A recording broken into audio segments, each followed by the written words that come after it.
Class 11th के साथ साथ नीट और जेई में भी ये क्वेश्चन आ जाता है कि भैया अलग अलग मेरे पास एलिमेंट दे रखे है ना, उनका मास परसेंटेज दे रखा है और उस मास परसेंटेज से आप इंपेरिकल फॉर्मूला निकालिए और मॉलिक्यूलर फॉर्मूला निकालिए। बोलने का मतलब यह है कि इंपेरिकल और मॉलिक्यूलर फॉर्मूला कैसे निकालना है विद इन 10 मिनट्स मैं आपको बताता हूं, और एक ऐसी ट्रिक भी बताऊंगा एंड में जिससे आप डायरेक्टली क्वेश्चन को क्रॉस चेक कर सकते हो, ताकि जब एमसीक्यू वाले क्वेश्चंस करो आप अपने कॉम्पिटेटिव लेवल एग्जाम में, नीट या जेई में, तो आपका वो गलत ना हो, है ना। तो आ जाइए सारे दोस्त, चैनल पे नए हैं तो प्लीज सब्सक्राइब करके रखें, वीडियो को लाइक करिएगा, है ना, और अपने दोस्तों के साथ शेयर करिएगा।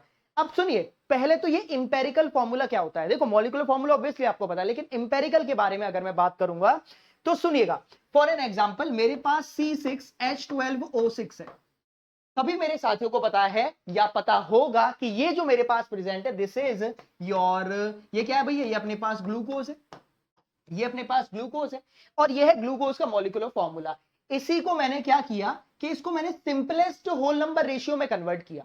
यहां पे अगर आप देखोगे तो 6 12 6, तो अगर मैं 6 से मल्टीप्लाई करूं, मतलब 6 से इन सब का अगर मैं डिवाइड कर देता हूं तो क्या आएगा, CH2O निकल के आएगा।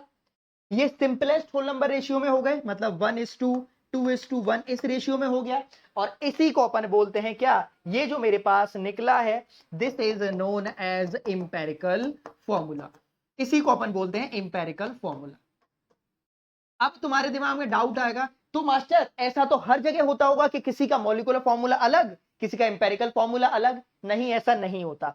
फॉर एन एग्जाम्पल चीनी उठा के लाओ, चीनी बोले तो सुक्रोज उठा के लाइए। सुक्रोज क्या होता है, C12H22O11, ये क्या है, दिस इज योर सुक्रोज। बढ़िया बात है, ये है मॉलिक्यूलर फॉर्मूला। आप इसको इसका इंपेरिकल फॉर्मूला में इसको कन्वर्ट करो। आप इसके इंपेरिकल फॉर्मूला में कन्वर्ट करने जाओगे तो ये किसी से डिविजिबल ही नहीं है। 12 से करोगे तो ये 12 से डिसॉल्व नहीं होगा, 11 से करोगे तो 11 से ये नहीं होगा। तो इनका जो रेशियो रहेगा वो 12:22:11 ही रहेगा, चाहे आप इसका मॉलिक्यूलर फॉर्मूला निकालिए, है ना, चाहे इसका आप मॉलिक्यूलर फॉर्मूला निकालिए या फिर इंपेरिकल फॉर्मूला निकालिए, या फिर आप इंपेरिकल फॉर्मूला निकालिए। क्लियर हो गया। तो हर जरूरी नहीं है कि मॉलिक्यूलर फॉर्मूला का इंपेरिकल फॉर्मूला हो, लेकिन इंपेरिकल फॉर्मूला का मॉलिक्यूलर फॉर्मूला होगा जरूर। ठीक है, यहां से आपको ये चीज मालूम पड़ गई। तो एक क्वेश्चन करते हैं, क्वेश्चन से आपकी कहानी क्लियर होगी। ये एनसीईआरटी का क्वेश्चन है और इसी लेवल का क्वेश्चन आपका कॉम्पिटिटिव लेवल एग्जाम में भी आता है। अब देखो यहां पे क्या प्रेजेंट है, आप पढ़िएगा question. A compound contains 4.0% hydrogen, मैंने बोला हर एक एलिमेंट या एटम का आपको मास परसेंटेज दे रखा होगा।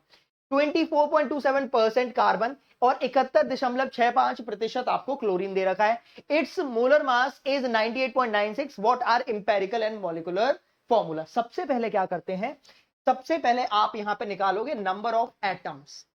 तो नंबर ऑफ आप क्या निकालोगे, सबसे पहले आप नंबर ऑफ हाइड्रोजन एटम निकालिए।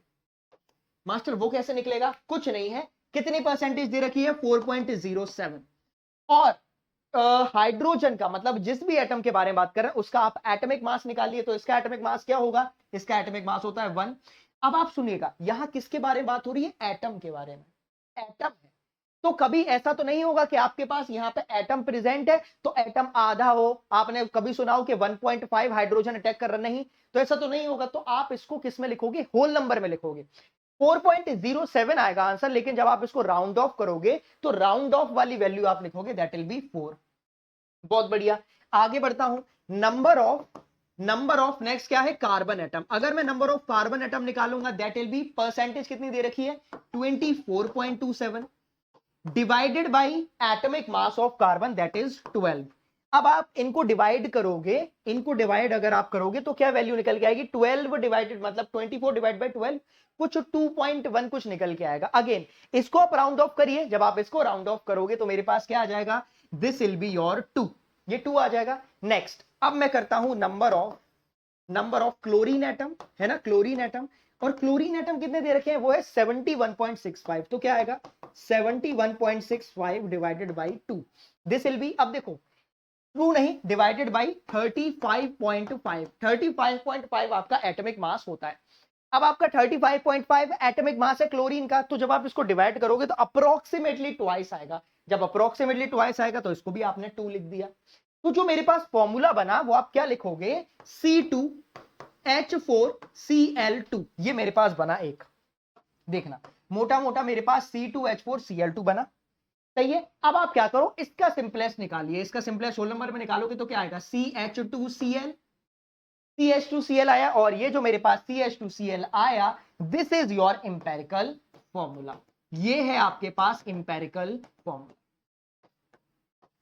ठीक है भैया, इंपेरिकल फॉर्मूला मेरे पास आ गया मास्टर। अब इंपेरिकल फॉर्मूला से मॉलिक्यूलर फॉर्मूला कैसे निकालते हैं, बहुत आसान, आजा डब्बा बनाते हैं। यहां पे डब्बा बनाया, इधर मॉलिक्यूलर फॉर्मूला के बारे में बात करेंगे। देखिएगा यहां पे मेरे पास क्या होगा, सबसे पहले आपको नंबर ऑफ मोल्स निकालने होते हैं। यहां पे क्या, नंबर ऑफ मोल्स, कि भैया कितने से मल्टीप्लाई करना है। तो आप ये कैसे निकलेगा, ये निकलता है मेरे पास, यहां पे अगर आप देखोगे तो क्या दे रखा है, 98 जो दे रखा है, 98.96, मतलब आपको लिखना है यहां पे molar mass divided by empirical formula mass. क्या लिखोगे, divided by empirical formula mass, empirical formula mass. अब देखना मोलर मास कितना दे रखा है, 98.96 डिवाइडेड बाय इंपेरिकल फॉर्मूला, ये रहा, इसका मोलर मास निकालो तो कितना आएगा भाई, कार्बन 12, 12 प्लस 2 14, और 14 प्लस 35.5 अगर आप करोगे, 14 प्लस 35.5 करोगे तो ये जो निकल के आएगा दैट विल बी 0.5, 49.5 आ गया, 49.5, तो ये आ जाएगा मेरे पास 49.5। अब आप इसको सॉल्व करो तो 49.5 इंटू 2 जब आप करोगे तो जो मेरे पास वैल्यू निकल के आएगी वो भी 99 कुछ आएगी, है ना, 99 आएगी, अरे 99 आएगी ना, 100 में से एक कम, तो ये भी कुछ 90 मतलब 99 के अप्रोक्सीमेटली है। तो यहां पे भी आप होल नंबर लिखोगे, मतलब क्या आ गया, 2 निकल के आ गया।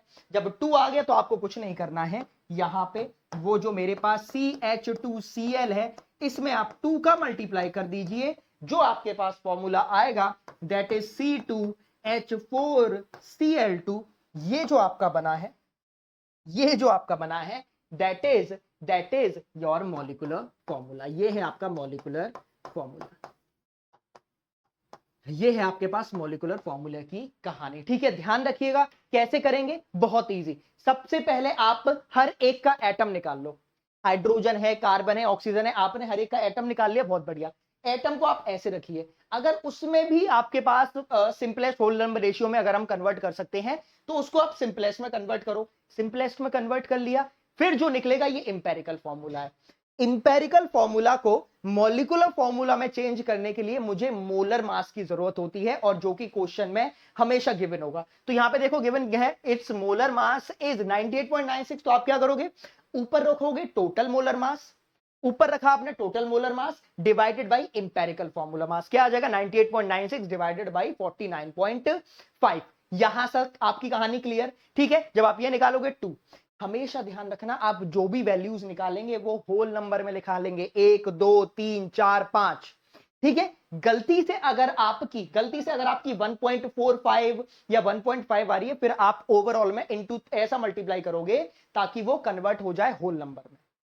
डेसिमल में अगर वैल्यू आए तो होल नंबर में कन्वर्ट करना ही करना है, वो आपका मैंडेटरी है। ये था आपका क्वेश्चन, और आपके लिए जो आपका होमवर्क है वो मैंने बिल्कुल इजी से दे रखे हैं, ये दो, आपको इंपेरिकल फॉर्मूला निकालना है इन तीनों का। अगेन मैं आपको हिंट दे देता हूं, यहां पे पोटेशियम, फास्फोरस, ऑक्सीजन, कॉपर और क्लोरीन यहां पे प्रेजेंट है।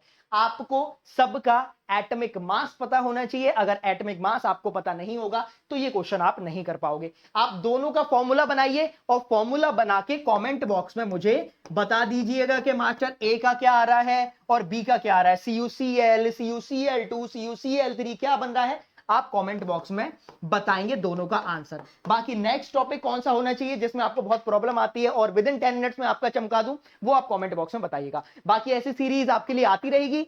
आप इस वीडियो को अपने दोस्तों के साथ शेयर करिए, क्योंकि ये बहुत मोस्ट इंपॉर्टेंट और बहुत कॉमन ऐसा डाउट रहता है, जो बच्चे बहुत डरते हैं, लेकिन डरना नहीं है, एक बार अगर कर लोगे तो हर एक एग्जाम में आपको ये हेल्प करेगा।